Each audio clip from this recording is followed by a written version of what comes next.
Allez les amis, on va voir dans cette vidéo comment transformer des inégalités en intervalles et on va en profiter puisqu'on y est pour voir comment représenter ces intervalles sur la droite numérique. Soyez prêts, on s'y met.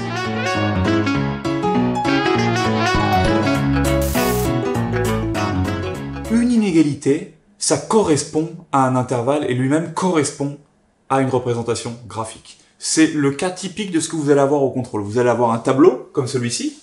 On va vous demander de compléter des cases vides, sachant qu'on vous a donné pour chacune des lignes soit une inégalité, soit un intervalle, soit une représentation graphique. Commençons par la première. On vous donne cette égalité-là, c'est-à-dire que x est compris entre moins 1 et 2. Autrement dit, je sais que ici, les nombres qui vont être importants, c'est moins 1 et 2. Et je veux que x soit plus petit que 2, c'est-à-dire à gauche de 2, et plus grand que moins 1, c'est-à-dire à droite de moins 1. Comment est-ce que je peux être à la fois à gauche de 2, c'est-à-dire sur cette partie-là, et à droite de moins 1? Eh bien, il faut que je sois entre moins 1 et 2. La question qu'on se pose ensuite, c'est qu'est-ce que je fais de mes crochets? Donc, j'ai x qui doit être strictement plus grand que moins 1 et x qui doit être inférieur ou égal à 2. Ils ont toute leur importance, ces crochets-là. C'est ça qui va vous donner la forme des intervalles. Regardez, x inférieur ou égal à 2. Est-ce que quand je dis x inférieur ou égal à 2, j'admets la possibilité que x soit égal à 2? Bah oui, vu que c'est inférieur ou égal. Du coup, si x peut être égal à 2, est-ce que 2, je veux qu'il soit à l'intérieur de mon intervalle ou à l'extérieur de mon intervalle? Eh bien, vu que x doit pouvoir être égal à 2, je veux que 2 soit à l'intérieur. C'est-à-dire que le 2 qui est là, je vais l'inclure, souvenez-vous, c'est cette petite flèche-là. Je vais l'inclure vers l'intérieur de mon intervalle. À l'inverse, moins 1, je veux pas que x puisse être égal à moins 1, je veux que x soit strictement plus grand que moins 1. Du coup, moins 1, on veut l'exclure de cet intervalle, on veut le sortir. Et pour le sortir, on va le mettre vers l'extérieur. Je vous dessine pas la petite flèche parce qu'en réalité, ça, il faut pas le faire sur votre copie. C'est un moyen mémotechnique pour que vous vous en souveniez. Quand on veut le nombre, c'est-à-dire quand on a un inférieur ou égal ou un supérieur ou égal, on met les crochets tournés vers l'intérieur, et quand on n'en veut pas, x strictement plus grand que 1, on met les crochets vers l'extérieur de l'intervalle. Mais une fois que vous l'avez représenté graphiquement, il n'y a quasiment plus rien à faire. Quand est-ce que x est compris entre moins 1 et 2? Ben, quand x appartient, je copie mon intervalle, à moins 1, 2. Et je remets les mêmes crochets que j'ai mis sur mon intervalle. C'est aussi simple que ça. Vous pouvez choisir de passer d'abord d'inégalité à intervalle, puis d'intervalle à représentation. Vous pouvez le faire comme vous voulez. Moi, je m'en fous complètement. Tant qu'au final, vous arrivez à avoir une ligne propre avec l'inégalité, l'intervalle et la représentation graphique. On continue.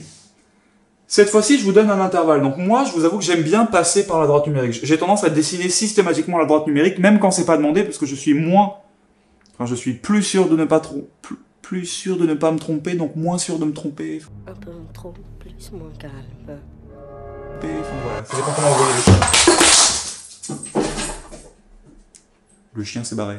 Donc, je disais, x appartient à l'intervalle moins 1, 7. Moi, je vais le représenter graphiquement, cet intervalle.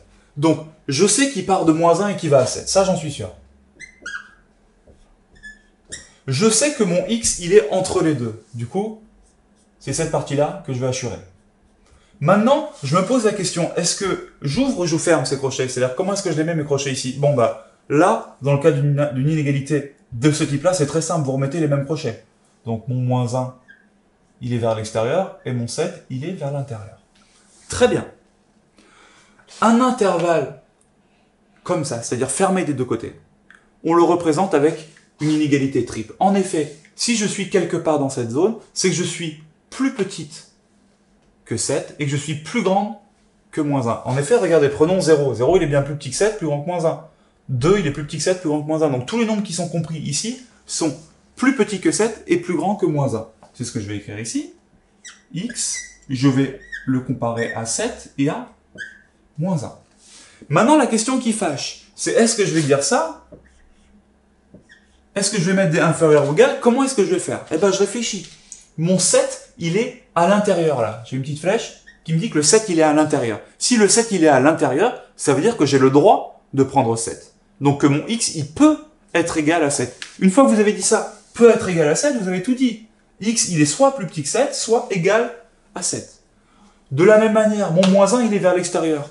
S'il est vers l'extérieur, c'est-à-dire que j'en veux pas, je veux pas de moins 1. X n'a pas le droit de prendre la valeur moins 1.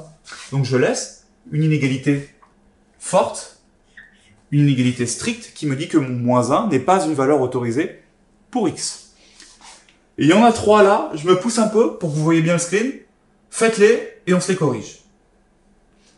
Allez, on recommence avec moins 5, 3. Donc ce coup-ci, je vais passer directement à l'inégalité. Là, j'ai un intervalle qui est fermé des deux côtés. Si mon intervalle est fermé des deux côtés, je sais que je vais me retrouver avec une inégalité stricte. Donc je vais avoir x qui est compris entre deux nombres. Ces deux nombres, c'est évidemment moins 5 et 3. Il n'y en a pas d'autres. Donc x, il est compris entre 3 et moins 5. Comment est-ce que je fais pour savoir si c'est des inégalités strictes, comme je l'ai écrit, ou des inégalités non strictes, c'est-à-dire avec un égal? Eh ben, je réfléchis. Mon 3, il est à l'intérieur ou il est à l'extérieur de mon ensemble? Effectivement, il est à l'intérieur. Il y a une petite flèche là qui me dit que le 3, il est dedans. Si le 3 est dedans, ça veut dire que j'ai le droit d'utiliser 3, que x peut être égal à 3. Donc, x peut être égal à 3. De la même manière, moins 5, il est vers l'intérieur. S'il est vers l'intérieur, ça veut dire que x a le droit de prendre la valeur moins 5. Donc, non seulement x doit être plus grand que moins 5, mais en plus, il peut y être égal. Et je conclue en mettant mon intervalle. X appartient à moins 5, 3. Allez, le suivant, je vous le modifie un peu pour qu'il soit un peu plus compliqué. Parce que là, on commence à s'ennuyer. X appartient à 0 plus l'infini. Donc, jusque-là, on a travaillé sur des intervalles où il y avait deux nombres. C'est-à-dire qu'on se trouvait toujours entre deux nombres. Là, on va avoir affaire à un plus l'infini. La première étape, c'est de le représenter. Donc, je sais que je commence à 0. Et je sais qu'à droite, ça va être plus l'infini. Sauf que plus l'infini, je ne peux pas faire un trait en disant plus l'infini là. C'est pas possible, plus l'infini, il est infiniment loin. Donc, mon intervalle, ça va être tous les nombres qui sont commençant à 0 et allant jusqu'à plus l'infini. Donc, je continue mon intervalle jusqu'au bout de la flèche. Ok, comment on va représenter cet intervalle-là par une inégalité?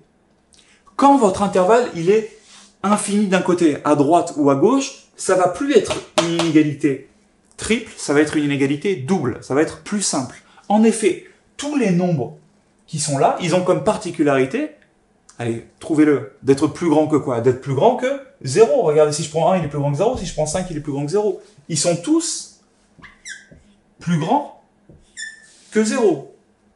Oui, mais là, j'ai une inégalité. Est-ce qu'elle est stricte ou est-ce que c'est pas une inégalité stricte? Je regarde. Est-ce que 0, il est ou pas dans mon intervalle? Le crochet, il est vers l'extérieur de l'intervalle. Ça veut dire que mon 0, j'en veux pas dans mon intervalle. Je vais commencer juste après à 0,000000001 et que du coup, c'est une inégalité stricte que je veux. Le dernier, il est pour vous, c'est exactement le même. D'ailleurs, je le change un peu. Comme ça, on rigole. Donc, x plus petit que 3. Encore une fois, moi je commence par ma droite numérique. Donc je vais poser mon 3. Je sais que je veux être plus petit que 3. Donc, si en allant dans ce sens, je monte, ça veut dire que les nombres plus petits que 3, ils sont vers la gauche. C'est tous ces nombres là. Je m'arrête pas parce que j'ai pas un deuxième bout d'égalité. J'ai pas ça, par exemple. J'ai juste x plus petit que 3. Donc je sais que je peux aller infiniment vers la gauche. Est-ce que je mets mon 3 dedans ou pas? Est-ce que c'est x inférieur ou égal à 3 ou est-ce que c'est x strictement plus petit que 3? Ben c'est x strictement plus petit que 3. Autrement dit, mon 3, j'en veux pas. Je le sors. Et du coup, mon intervalle, c'est quoi? Ben, mon intervalle, c'est x appartient à... Il y a quoi là, à gauche? Le nombre qu'on n'écrit pas sur la droite numérique, mais qui y est? Ben, c'est moins l'infini. C'est-à-dire un nombre infiniment négatif. Donc ça part de moins l'infini et ça va jusqu'à 3. 3, je l'ai écrit là, j'en veux pas. Je le mets vers l'extérieur, j'ouvre le crochet. moins l'infini, il sera toujours vers l'extérieur, parce que c'est pas un vrai nombre, moins l'infini, c'est une limite en quelque sorte. Ça, c'est l'exo que vous allez avoir au contrôle. Donc des tableaux à remplir, on vous donne un bout, on vous donne un autre bout, c'est à vous de bosser. Entraînez-vous, parce qu'une fois que ça c'est clair, on va pouvoir représenter les intersections d'intervalles. C'est-à-dire, cet intervalle plus celui-là, c'est-à-dire comment est-ce que je peux être à la fois là et là, comment est-ce que je peux être à la fois là et là, et ainsi de suite, et ainsi de suite. On vous a mis des exercices en dessous. Entraînez-vous, à vous de jouer.